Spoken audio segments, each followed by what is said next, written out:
¿Cuál es el arrepentimiento que nos libera? Cuando una persona escucha la palabra arrepentimiento, automáticamente piensa en esto: dejar de hacer cosas malas, sentirse mal por lo que hizo, intentar cambiar su conducta. Pero hay un problema serio con esa idea, porque ese tipo de arrepentimiento, aunque suene correcto, no es el que quita la culpa delante de Dios. Y si no quita la culpa, entonces no salva. Para entender esto correctamente, hay que separar dos cosas que normalmente se confunden. Por un lado, está el arrepentimiento de los pecados, y por otro, el arrepentimiento del estado de culpabilidad ante Dios. Y aunque suenan similares, no son lo mismo. Pensemos primero en lo más común. Una persona hace algo malo, miente, lastima, actúa injustamente, y después siente culpa. Se siente mal, quiere cambiar, quiere hacer las cosas mejor.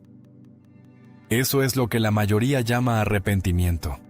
Pero en realidad, eso es un cambio en la conducta, un cambio en cómo la persona evalúa lo que hizo.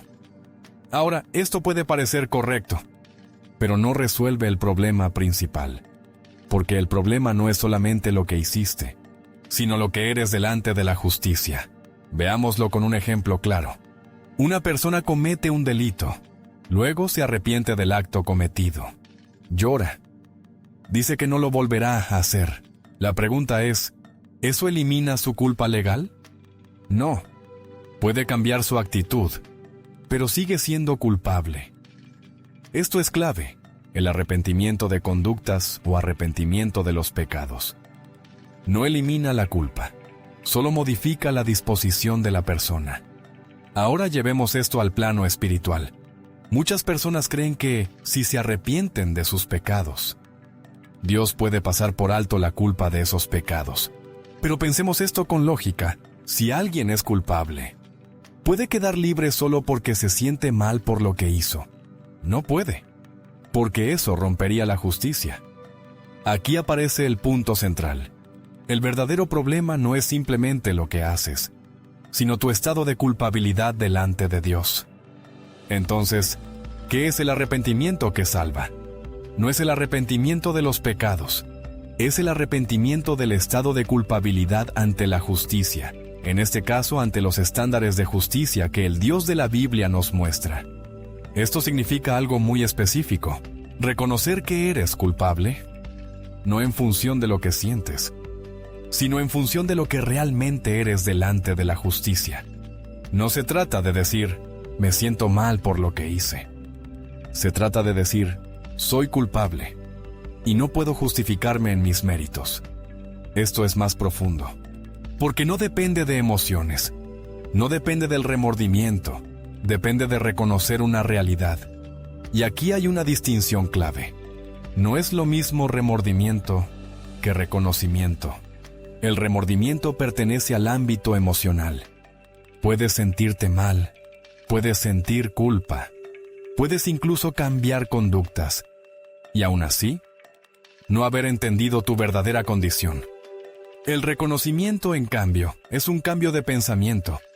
Es entender que, independientemente de cómo te sientas, eres culpable delante de Dios. Por eso, una persona puede sentirse muy mal por lo que hizo, y aún así no reconocerse culpable delante de Dios.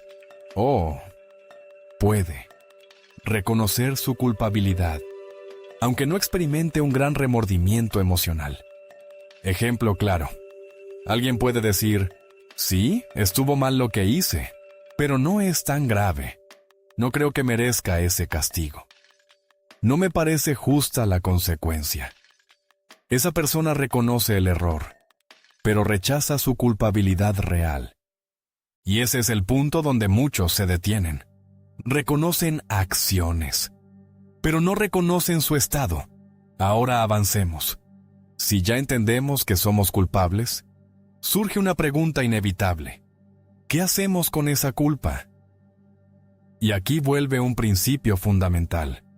Un culpable no puede declararse inocente a sí mismo en sus propios méritos. No puede librarse de su culpa por sus propios méritos.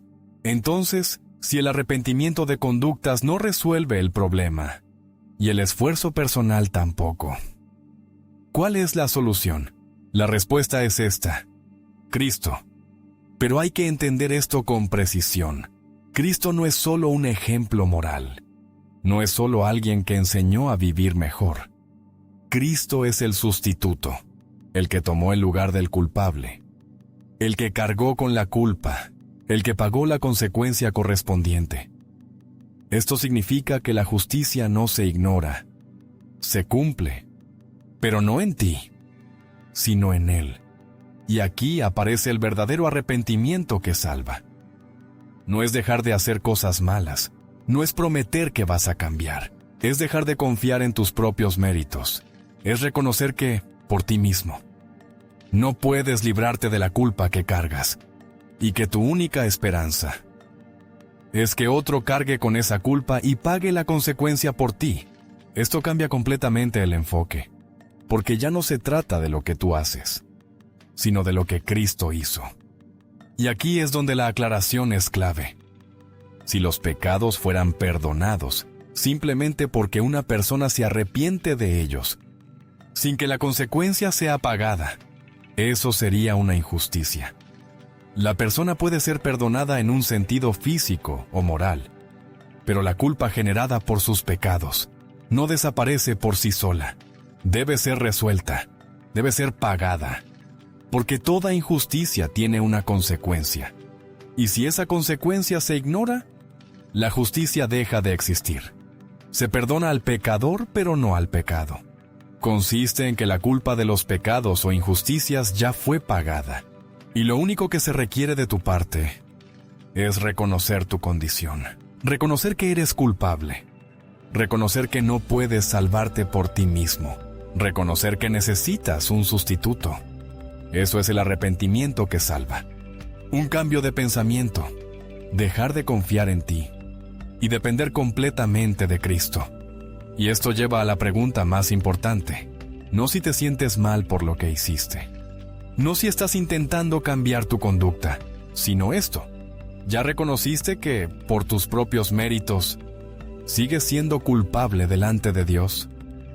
Porque hasta que eso no sea claro, todo lo demás es superficial.